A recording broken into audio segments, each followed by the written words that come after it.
Welcome back. In this next lesson, we'll look at what a business process is and the language structures we use to organize and write one.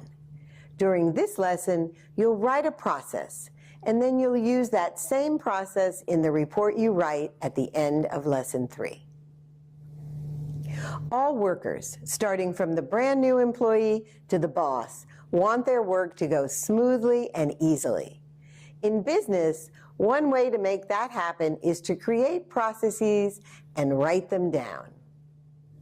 For our purposes, a process is a specific way to complete a task important to the business we do. It shows everyone how to do the task. Here are some typical business processes. How to open a store at the start of the day, operate office equipment, bill clients, respond to customer complaints, evacuate in an emergency. So here's why writing the process is important. A written process ensures that everyone knows how best to do it, makes it easy to do the same way each time, and eliminates confusion.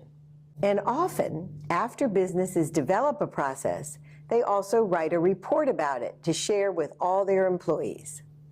What processes you need to create and write depend on your business, but every process includes a clear beginning, well-defined steps, and a task completed.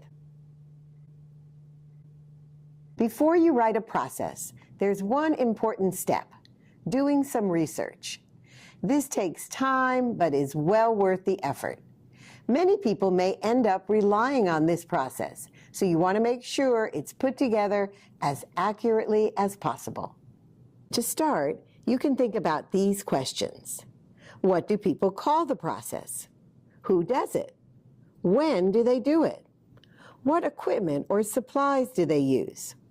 What are all the things people do during the process? Once you have recorded all the steps, you can decide which are important, which work best, and which you can delete. Then you can begin to put them in order and test them out.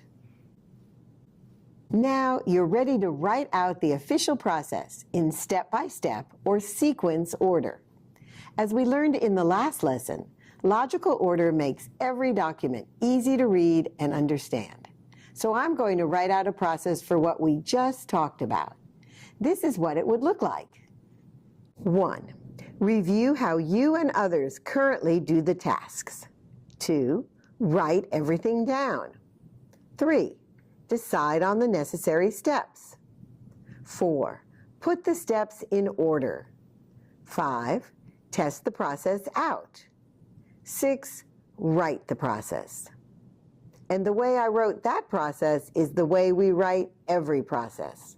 We use imperatives and sequence or chronological order. We write imperatives using the simple base form of a verb at the beginning of the sentence. There is no written subject. In an imperative, the subject is always you, so it's understood, and you don't write it. For negative imperative, use don't, plus the simple form of the verb, as in these examples. For compound sentences, use the imperative form of the verb with no subject, but still use commas and a conjunction, usually and, or, but, or so. Contact the client and set the date. Use room 112 or find a larger office if necessary. Have a good time, but be safe.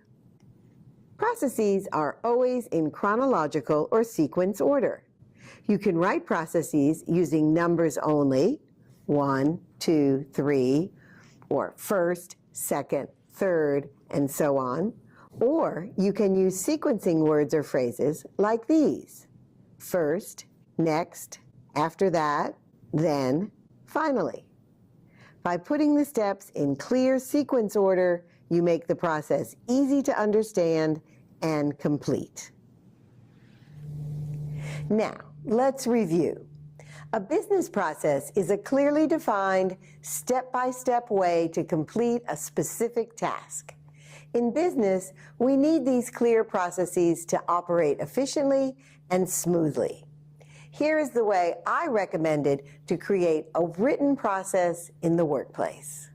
First, review how you and others currently do the tasks. Next, write everything down. After that, decide on the necessary steps. Then, put the steps in order. After that, test the process. Finally, write the process. The language structures we use for writing processes are the imperative verb form and numbers, words, or phrases that clearly show the sequence order. Now, take some time and write down a process you use often in your work. Try to get feedback from others to see if the steps in your process have a clear logical order and is easy to read. In our next lesson, we're going to see how you can take that process and turn it into a report in paragraph form. See you soon.